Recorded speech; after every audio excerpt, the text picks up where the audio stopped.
Welcome back to my YouTube channel. So today we're going to look at monitoring and evaluation in emergencies. So what is an emergency? An emergency is a sudden, unexpected or impending situation that may cause injury or loss of life or damage to a property, influence with normal activities of a person or a firm, which therefore requires for immediate attention and action. So some examples of emergency, we have floods, fire outbreaks, hunger, conflict and wars, drought, mudslides, epidemic, refugee influx. All these can be emergencies which require immediate action. We're going to look at the project cycle of an emergency. So let's say we have an emergency over the Ukraine war that is happening. That is disaster that happened.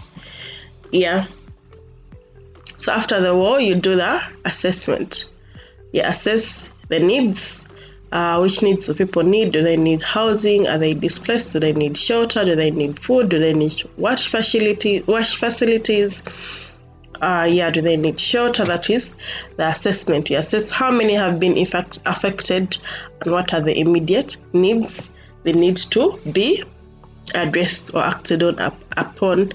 And then you do the program design. That's the next stage of the process. And after the program design, so you design your program, or in this case of this emergency, is it a refugee influx? Or many displaced people, we're going to provide shelter and maybe food assistance or cash and voucher assistance for all their needs.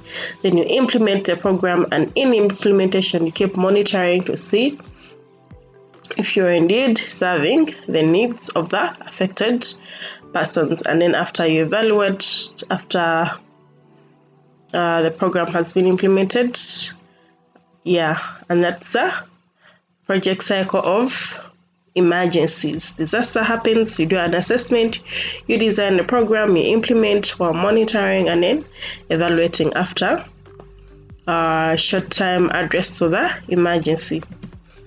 So why do we do emergency? Why? One, it guides project provisions, verifies targeting criteria and whether assistance is reaching the people intended. It helps us to check the relevance of the project to the needs, and it integrates and responds to community feedback, and it enhances transparency and accountability. That's why we do monitoring and evaluation in emergency, to guide our project, verifying where we are actually the assistance is reaching the targeted people, whether the needs are actually relevant to the people that have been affected, and how we can get response from the community, and also enhance our transparency and accountability. So what do we have to look for when we are monitoring an emergency response program? One, in terms of achievement, we look out for what has been achieved, and how do we know that the project caused the results when we are monitoring and evaluating. So we look at if we've seen maybe 100,000 people displaced, and this program was to provide food assistance or cash to these people. We look at how many people are reached. Let's say we reached 80,000 people, and are we sure that our project was attributing to the 80,000 people reached? Yes or no? Then we assess, are the objectives being met in this programming? Are all the affected persons reaching the assistance? Is the level of assistance per individual per family meeting the sphere standards? Are there significant gaps in the sphere standards? We have standards of what kind of portions of food they can give to people, wash facilities. So we also assess, is this assistance being provided for these people affected by the disaster or emergency actually meeting the sphere standards, and is the project doing what the plan said it would do, or are there unintended impacts? That's what we monitor and evaluate in emergency programming. Yeah, so just to continue, is a project well managed? We monitor to see that. What are any issues or bottlenecks that should be addressed? We look at for that. We identify any strength and weakness, whether the project needs improvement and how it can be done. Yeah, you look out for that in your monitoring and evaluation. That are there any improvements we need? Yeah, are we any learning that maybe people are preparing cash better than the food assistance? Then we can redesign our program.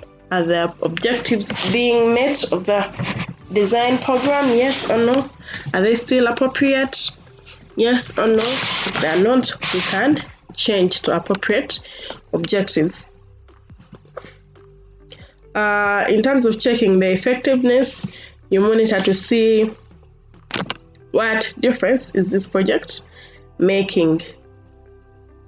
Yeah, is it effective in reaching the intended needs of the people? Can the impact be improved? We can look at maybe if you looked at a food assistance project or program in emergency. Is the objective of food reaching everyone that is affected? And is it cost effective? Are we spending more in it rather than maybe if we would have used cash in terms of distribution and security? Yeah, we assess and monitor to see that. Then we identify any unintended impacts. Are there any unintended issues or negative consequences arising as a result of the response? For example, maybe if we distributed cash and these are ladies and maybe their main knew that they had cash and it would cause more GBV. Those are unintended impacts. So we assess and see how can we mitigate this so that our response does not cause this unintended negative impact. Yeah, and are the cost reasonable in terms of what we're spending in distribution, people distributing? Are they reasonable or are they overboard? Can we use another modality to reach out to the affected persons? That's what we are assess.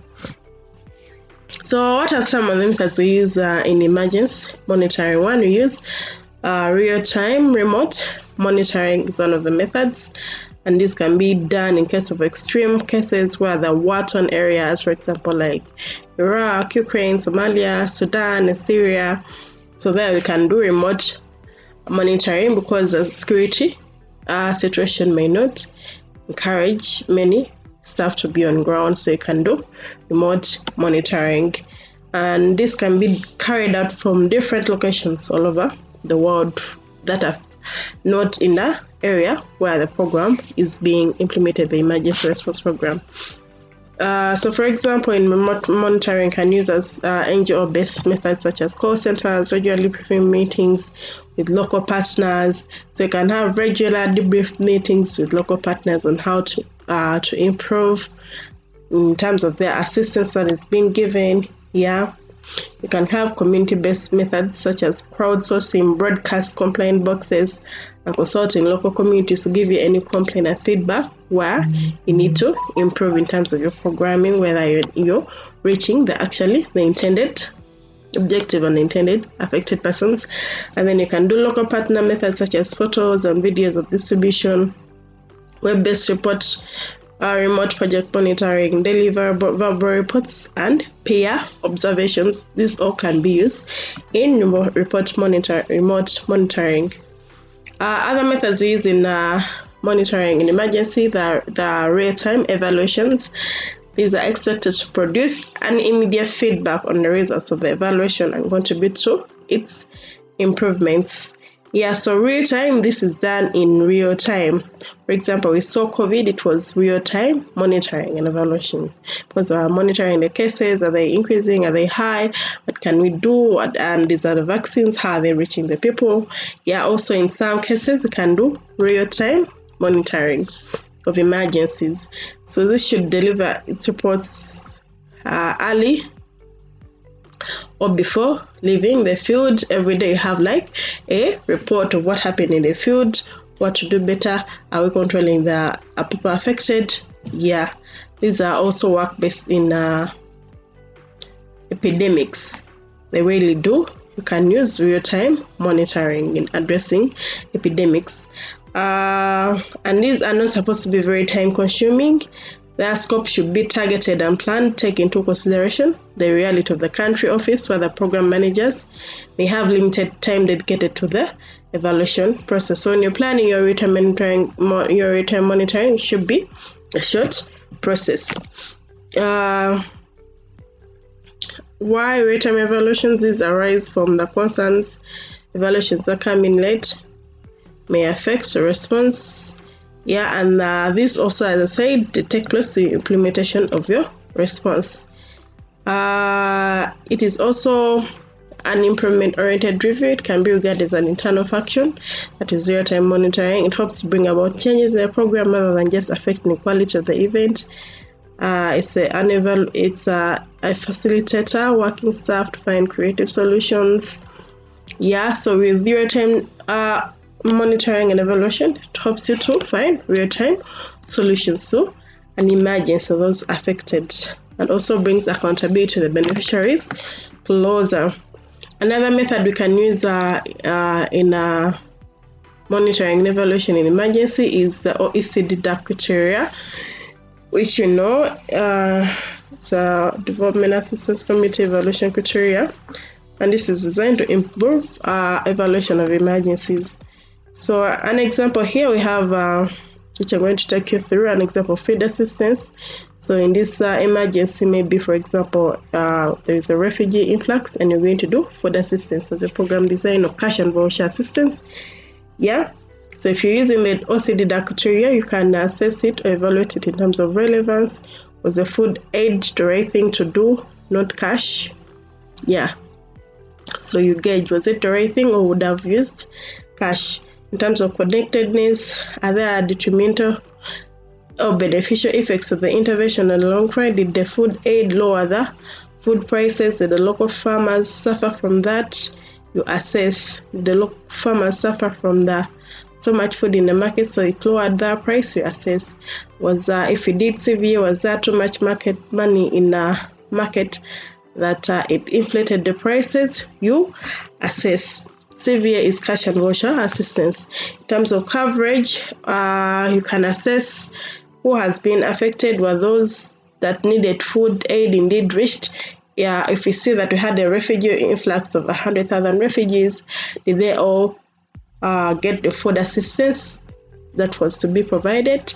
Yes or no? What are the reasons? In terms of efficiency, were the results delivered in the least costly manner? In terms of transportation, the staff, you have to gauge, was it the least cost efficient or very high cost efficient? What if it was high? What other modality can we use to reach people in disasters? Was it try to import food or should it have been purchased locally? You're evaluating. Maybe you should have purchased locally, would have gotten lower prices and didn't have to spend more. Could the results have been achieved with less financial resources? You assess and evaluate. Was the food aid provided? Would cash have been more cost effective? Right now we see the cash and voucher assistance being adapted because people prefer it. It gives beneficiaries dignity and they can access multiple needs with this cash and voucher assistance. In terms of effectiveness, to what extent has the intervention achieved its objectives? Did the food aid avoid undernutrition? Yes or no? You answer in your evaluation. Did in terms of impact, do we do the right thing?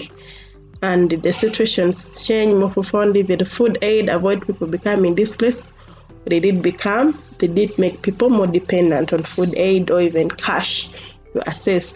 If we made people more dependent, what can we do to reduce that dependency? Can we bring in recovery interventions in terms of livelihood so that people are not so dependent on food aid? They can actually provide for themselves long time. That is what we get from the learning with using the OECD DAC criteria. In terms of impact, the food aid distribution lower general process on long-term effect. People that receive food aid attacked because of the rations, or that receive cash. We evaluate, get responses from the communities and understand, did it have a negative impact? Next time, if we are implementing such a program, how can we minimize those? So that's it about monitoring and evaluation emergencies. Thank you so much. Like, share, and subscribe to my channel. Thank you.